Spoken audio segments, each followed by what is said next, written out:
No Brasil, a Embrapa é referência nas pesquisas de biotecnologia, principalmente no setor de combustíveis renováveis. O transporte no mundo inteiro usa gasolina e diesel, oriunda de petróleo, a matriz fóssil. O mundo pensando em energias renováveis, especialmente de biomassa, ele promete um novo desenho de uma nova matriz energética, baseada em energias renováveis, essas de biomassa. Daí etanol e biodiesel são bem visíveis no mundo. O Brasil está fazendo o dever de casa, o Brasil tem uma grande competência instalada e em avanço, promete uma liderança competitiva muito forte nessa área. Um dos desafios para os cientistas brasileiros é melhorar geneticamente a cana-de-açúcar. Assim, será possível, por exemplo, adaptá-la a condições climáticas mais difíceis. Aqui nós temos uma agrobactéria. Ela é o segundo, ou vamos dizer, o primeiro método mais utilizado para transformar plantas também. Transformar em quê? Transformar em inserindo características de interesse.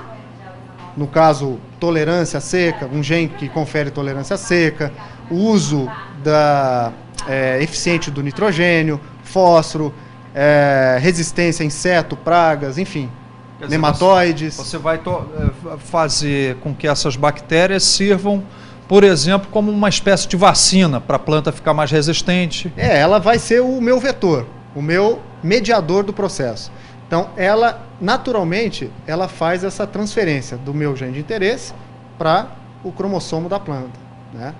E uma vez incorporado, eu consigo regenerar ou gerar, né, uma planta transgênica com a característica de interesse. E aí, depois que esse processo termina, você vai ter plantas mais fortes, por exemplo, e que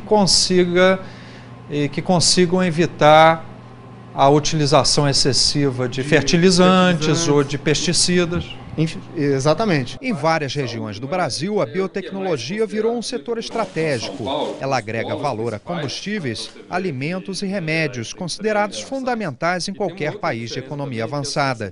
Por isso, empresas do setor cada vez mais recebem tratamento diferenciado. O BNDES poderia trazer outros investidores, né, criar um movimento de constituir empresas fortes em algumas áreas. Diagnósticos é uma área. Eu acho que até a questão mesmo de bioenergia, acho que tem espaço para que se invista numa empresa que comece a olhar essas tecnologias de etanol celulósico, de etanol de segunda, terceira geração. Então, eu acho que há alguns espaços onde o BNDES poderia não ser o principal agente, talvez, investidor, mas que ele pudesse alavancar o processo.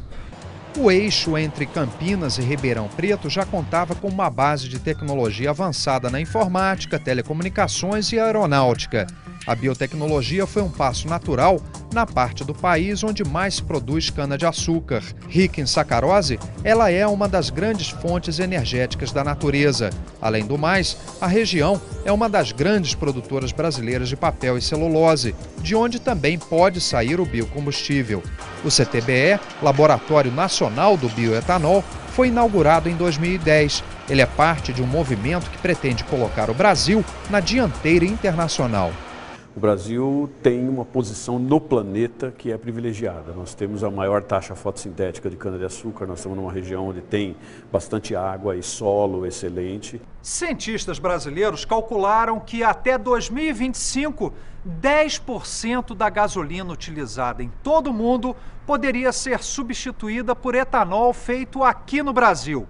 O segredo para se chegar até lá é a biotecnologia.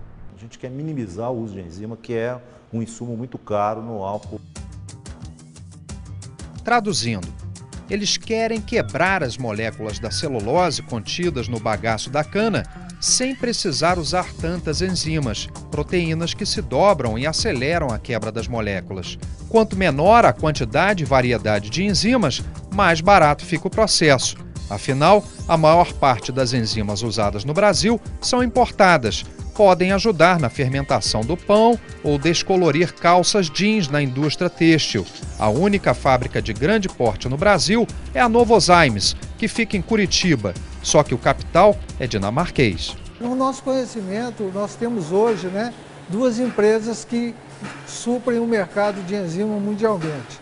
E dessa forma, a perspectiva de conseguirmos essas enzimas a um custo mais baixo, ela diminui, né, considerando que dessa dificuldade de tornar a produção, de nacionalizar a produção. A busca pela eficiência passa pelo acesso à tecnologia de ponta. Não é à toa que o CTBE foi colocado dentro de um centro de pesquisas de energia e materiais. Uma das vantagens, aqui existe um acelerador de partículas. São poucos os países do mundo que têm um acelerador de partículas como este aqui. Ele é o único na América Latina. Graças a ele, é possível identificar a composição de moléculas e átomos, um grande auxílio para a biotecnologia. O que eu preciso entender como essas proteínas se dobram, como é que elas fazem para quebrar a ligação ao nível atômico, ao nível molecular. E o anel me permite o acesso a compreender a estrutura dessas enzimas. Eu consigo enxergar e desenhar ali cada átomo, colocar cada átomo em posição e cada átomo do meu açúcar e ver exatamente como ele faz. Os primeiros a desenvolver novos produtos e processos tecnológicos ganham o direito de registrar a patente ou marca.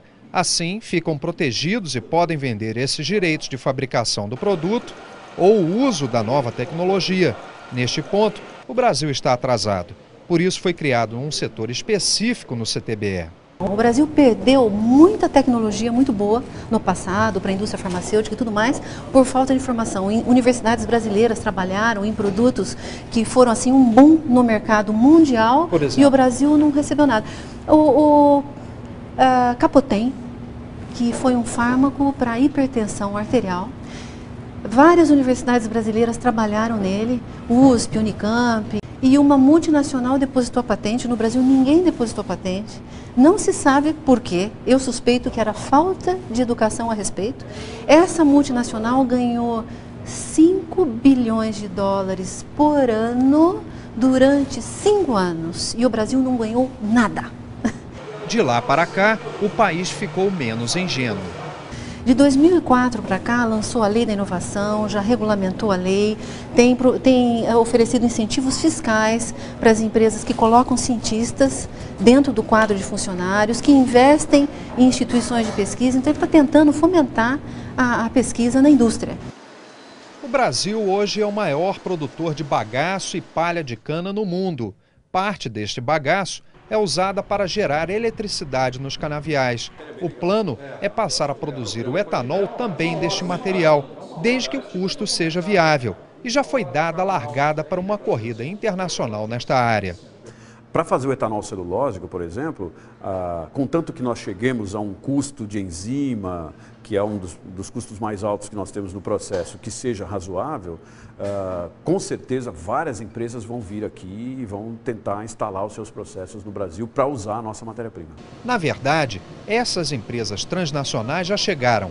É o caso da Monsanto, gigante dos Estados Unidos. Ela é uma das maiores empresas de agronegócio do mundo. Seu produto mais conhecido é um tipo de soja transgênica resistente a um pesticida de alta capacidade destrutiva desenvolvido pela própria Monsanto. Pode deixar cair.